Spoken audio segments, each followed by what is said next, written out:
And hello everybody, you're very welcome to a new On Location from RSA Conference. This is Sean Martin, where I get to talk with lots of cool people about cool innovations. This year's theme is the art of possible. And I think sometimes we forget what we're aiming for, which is to make business possible, not to enable security teams. The security is there to help enable the business. And what's a big driver of business? Data. Of course, our systems have changed and shifted and morphed over time.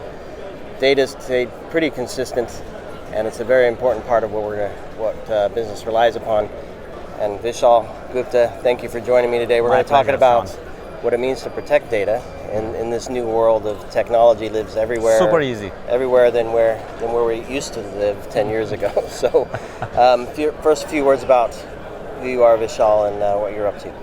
I'm one of the founders of Seclore, and the agenda is to make sure that security and collaboration don't become mutually exclusive goals. So they're not competing with each other, and that CISOs and security teams become popular within the organization. Perfect. Well said. That's it. We're done. All right. Now, in all seriousness, as we were talking earlier, the things have changed, right? Mm-hmm.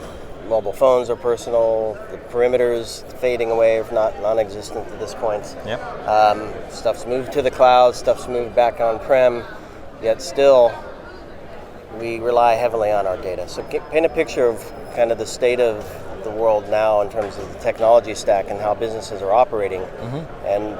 and perhaps where things might be left a little exposed where they shouldn't be. I think enterprise focus for the last many decades has been around protecting infrastructure, right, which is devices, networks, applications, and the likes. And the challenge with all of this, protecting all of this infrastructure, is that you just cannot do enough of it. So data is moving across all devices, it's moving across all networks, all applications, and it's also moving to things or stuff, infrastructure that the enterprise cannot monitor or control. Right? So personal devices, for example, public networks like RSA, here everybody's using a public network. Applications have all moved to the cloud and so on. And for the enterprise, it's become a little bit of a data chase. It's almost like the enterprise are constantly following the data, and everywhere the data goes, the enterprise wants to control it. Personal devices, cloud applications, public networks, third parties, and so on. And it's impossible. You just cannot chase the data enough and secure the spots where the data lands up. So I think that's a big challenge for the enterprise. And our insight at the time we were starting Seclore was that the only way to protect data is to protect data. I know it's a self-referential statement, but it's true. There is no amount of infrastructure security that will mean data security. Why do they compromise systems? Yet maybe they want to take down the system for denial of service, but ultimately it's about the data. Absolutely. So wherever it is. So talk to me about how this reality impacts how teams operate. If they're constantly buying technologies and putting policies and controls in place, chasing this data, mm-hmm. where are they missing the mark? It's just not possible. So enterprises are realizing, teams are realizing that they just cannot get policy uniformity across devices, networks, applications, employees, third parties, and so on. Unless they change the game. The rules of the game change, and the only thing that they really care about is data. So there are a lot of examples where data security actually replaces infrastructure security. We have a lot of financial services companies who have been able to completely dismantle their VPN infrastructure, because now the data that they're sending over the network is protected, and therefore the need to protect or control the network itself goes away, for example. Interesting, okay. There are lots of enterprises who've been able to do away with personal device control, MDM kind of technologies, because they realize that they don't really care about the device. Right? They only care about the enterprise data going to that personal device. Because there'll always be a hole, right? There's always a hole. There's always an open end somewhere. Yes, absolutely. That slips through the policy cracks, right? And the other option is to stop the data from going. But as I always say, if you stop data from flowing, it's like water, right? It starts stinking, right? So it has to constantly flow for it to be useful. And it doesn't flow where you think it's flowing. Exactly. Right. It flows in all the wrong places. The water's coming out of that plug, but that's not where it's coming in. Yes. So yeah. All right, interesting. So how does what Seclore does help with this? What Seclore is doing is we've created a mechanism by which security, privacy, compliance, observability, everything can be built into the data itself. So consider it like a firewall around a piece of data. Right. So the simplest example I can give you is I send you a document via email. Right. Something which happens maybe trillions of times every day. Right. Now what Seclore has done is that you take the document or the email and you put a firewall around it, and the firewall has certain rules. Who can access it? What can each of these people do with that document or email? How long can they continue to use it? From where can they use it? What is the purpose? And so on. So for example, I can send you a document and say, Sean can view and edit and respond back to me, but not forward and copy and print. Okay. And at the end of 3 days, I don't like you anymore. I do like you. Right. But, I hope so. But at the end of 3 days, if I don't like you, can like me, but not trust me. Zero trust. But at the end of 3 days, I can press a button and make all copies of the data vanish for you. Right. So the capability to make data collaboration or sharing reflect real world relationships. Like you can recall data back, you can stop data from being misused while continuing to encourage data being used. And making that distinction very clearly that if you respond back to me, that's good, but if you forward it to somebody else, that's bad. Right? That's the distinction between use and misuse. So how do teams kind of, because I see a few things here, and I want your view of how this happens. Mm-hmm. So I need to shift from infrastructure protection, and I need to shift to data protection. Right. And I say those separately because I think there's two different things: skill sets and how you build programs and all that. So how do you help organizations make that transition? So there are a couple of unique challenges that come with data. If you're trying to protect infrastructure, right? So for example, if you're trying to protect devices, there is a finite countable number of devices in enterprise. If an enterprise has 10,000 employees, then maybe it is dealing with 20,000 devices, right? Maybe. But when it comes to data, it's uncountable. An enterprise of 10,000 employees will typically be dealing with billions of pieces of data, trillions sometimes, right? So the first challenge in this whole data protection is just to even do an inventory of where is my data, what is happening to it currently, right, and those kind of things. So that becomes a big challenge of its own. We help enterprises solve that problem. Okay.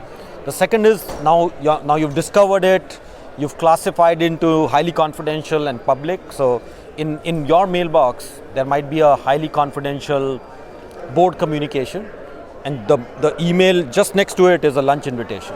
Right? Presumably these two are very different levels of confidentiality. Depends on who you are having lunch with. I know. Right? It's a good question. So, assuming it's if it's Marco, my yes, co-founder, yes, it's not confidential. yes, right. But if it's your girlfriend, you don't want that. Yeah. Right. So the being able to apply differential security and privacy policies to these two emails, which are both lying in the same mailbox. Right. It's your mailbox next to each other and so on. So that's something that we help enterprises define these differential security policies and actually apply it to these two emails which are sitting in the same mailbox. And the last but not the least is being able to monitor and control what's happening to that data. That forward-looking financial statement for a publicly listed company could be worth billions of dollars for a very short period of time, right? If you knew how a publicly listed company is going to perform even 10 minutes in advance, that can mean a lot of money and a lot of lawsuits, right? And so on. So being which is able an issue to for the company, not just the person that makes the money. Yeah, absolutely. For the person who's making the money, it's not an issue at all, right? But for the company, it can become a big issue. Investor lawsuits and so on. So we have a lot of listed companies who actually use Seclore to make sure that, for example, forward-looking financial statements don't go out before the analyst call actually happens. Right? We have a lot of enterprises who use Seclore to protect intellectual property, designs that they are sharing with fabricators who are in a different part of the world, For example, but you have to share. You have to How share. are they going to build it otherwise? Yeah, exactly. It's like you stop water from flowing, it starts stinking. Yep. So if you stop data from flowing, it becomes useless. Right. I mean, the safest computer in the world is the one that you never switch on. Right. It's also the most useless. Exactly. Right? So you don't want that. You want to share, but you want to make sure that it is secure. And that's what in the initial period I talked about security and collaboration being viewed as conflicting goals for enterprises. Right. Either I share or I don't share. Right? These are the two options. And we are creating a third option, which is share, but be able to control. Got it. Perfect. Which makes these two mutually conflicting goals be achievable together. Sounds like a dream to me. So what's the first step? Because I think you mentioned the inventory and kind of getting a sense or a picture of what's there, how it's being accessed and used and shared perhaps even. And then you switch on the controls. Right. Talk to me about some of the first steps there. So the first step is usually that we focus only on large enterprises as a company. Okay. So our kind of worldview is restricted to large enterprises. But within that, some of the biggest challenges that we've seen enterprises is to try and boil the ocean, right? Which is to do this for the whole enterprise all at one go. And that's almost a surefire way to disaster. So what we encourage enterprises is to establish specific use cases, maybe one or two, maybe board communication could be a confidential, Came to mind, yeah. right? Intellectual property, compliance around privacy, right, and so on. These are usually the most common use cases, and our strategy is always to encourage enterprises to budget for early quick wins, right? So if there's a specific context that is established, right, let's say confidential data needs to go to a third party, then focus on that, get it up and running in 2 weeks, a month, right, and so on. And for a large enterprise, getting anything done in that time frame is a win. Right. Get that, establish this, go from 1 or 2 use cases to 3 or 4, and then a pattern usually emerges within an enterprise. Then an enterprise-wide rollout works. Got it. We've seen a lot of enterprise deployments of data-centric security technology, which is the class of technologies that we belong to.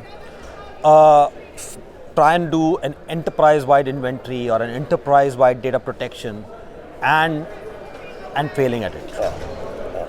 Well, I'm a huge fan of the quick wins, repeatable wins. We scale that, and sounds like you have a good strategy. And I'm thrilled to meet you, Vishal, and to hear this story. Thank you. And thanks for having me. Thanks everybody for listening to this brand story with Seclore and Vishal Gupta. Please do connect with them and the team. Yes, absolutely. Here at RSA or on LinkedIn. It's always easy wherever you are. And thanks everybody. Catch you on the next one. Thank you.